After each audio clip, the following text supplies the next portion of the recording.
ஆம், ஒரு graduate engineering training நான் வந்து ஆஃபர் பண்றப்போ எனக்கு நிறைய கொஸ்டின் வந்தது. சார், நாங்கள் கிராஜுவேட் முடிச்சிட்டோம். நீங்க வந்து நீங்க வந்து ஒரு ஃப்ரீ ட்ரைனிங் சொல்றீங்க. ஃப்ரீ ட்ரைனிங் கொடுத்தா கூட நான் வந்து ஒரு இடத்துல தங்கணும், அந்த இடத்துல பயணிக்கணும், வெளியூர்ல இருந்து வந்து சாப்பிடணும். இதுக்கெல்லாம் யார் சார் காசு கொடுப்பா? நான் பிஇ முடிச்சிட்டேன், நான் ஒரு எம்ஏ முடிச்சிட்டேன் அப்படின்றாங்க. தயவுசெய்து ஒரே ஒரு விஷயத்தை புரிஞ்சுங்க. நீங்க ஒரு சர்டிபிகேட் வாங்கி முடிச்சிட்டீங்க. அது உங்களுக்கு வந்து என்ன ஒரு நாலேஜை கொடுக்குது, என்ன ஒரு வேலை வாய்ப்பு கொடுக்குது அப்படின்னு பாத்தீங்கன்னா ரெண்டு விதமா பார்க்கலாம். சில பேருக்கு முடிச்ச உடனே கேம்பஸ்லயும் கிடைக்குது. அவங்க வந்து யாராவது தெரிஞ்சவங்க மூலியமா போயிடுறாங்க.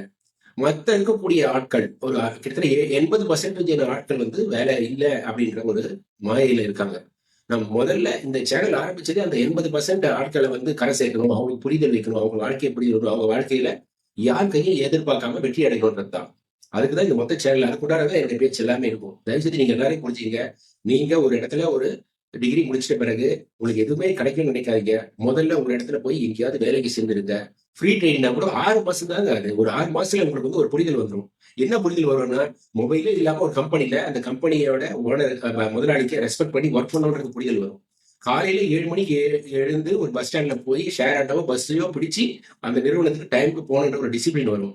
டே டு டே அழகான ஒரு எம்ப்ளாயா, இது வரைக்கும் ஸ்டூடெண்டா நீங்க இஷ்டத்துக்கு இருந்திருக்கலாம், ஒரு எம்ப்ளாயா ஒரு கம்பெனில போய் எப்படி நடந்துக்கணும், எப்படி அட்டண்டன்ஸ் சைன் பண்ணணும்ன்ற ஒரு புரிதல் வரும். அதுக்கப்புறம் என்ன டாக்குமெண்ட் ஒர்க் பண்ண போறோம், யார் உங்களுக்கு சுப்பீரியர், அந்த சுப்பீரியர் கிட்ட எந்த அளவுக்கு நாலேஜ் நீங்க கிராஸ் பண்ணலாம்ன்றது வரும்.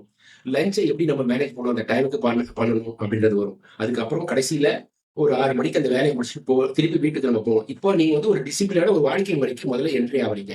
அதுதான் முதல் ட்ரெயினிங். இதுக்கு நடுவுல நீங்க போகக்கூடிய கம்பெனில வரக்கூடிய டெக்னிக்காலிட்டி, அந்த கம்பெனி எந்த பிசினஸ் பண்றாங்க, அந்த கம்பெனி எந்தெந்த நிறுவனத்தோட கனெக்ட் ஆயிருக்கு, அந்த கம்பெனியோட வெண்டர்ஸ் யாரு, இது உலக அளவுல இருக்கக்கூடிய நிறுவனமா, இல்லைன்னா ஒரு சென்னை அப்படி இல்ல தமிழ்நாடு இல்ல இந்தியா ஃபுல்லா நிறுவனமா, இதனுடைய பிசினஸ் ஆக்டிவிட்டிஸ் என்ன, இதெல்லாம் இதுல எதெல்லாம் ஸ்டாச்சுட்டரி ரிக்வயர்மெண்ட்ஸ் எல்லாம் வருது. நீங்க ஒரு ஒரு பிசினஸ் மேனாவும் பார்க்கலாம், ஒரு எம்ப்ளாயாவும் பார்க்கலாம்.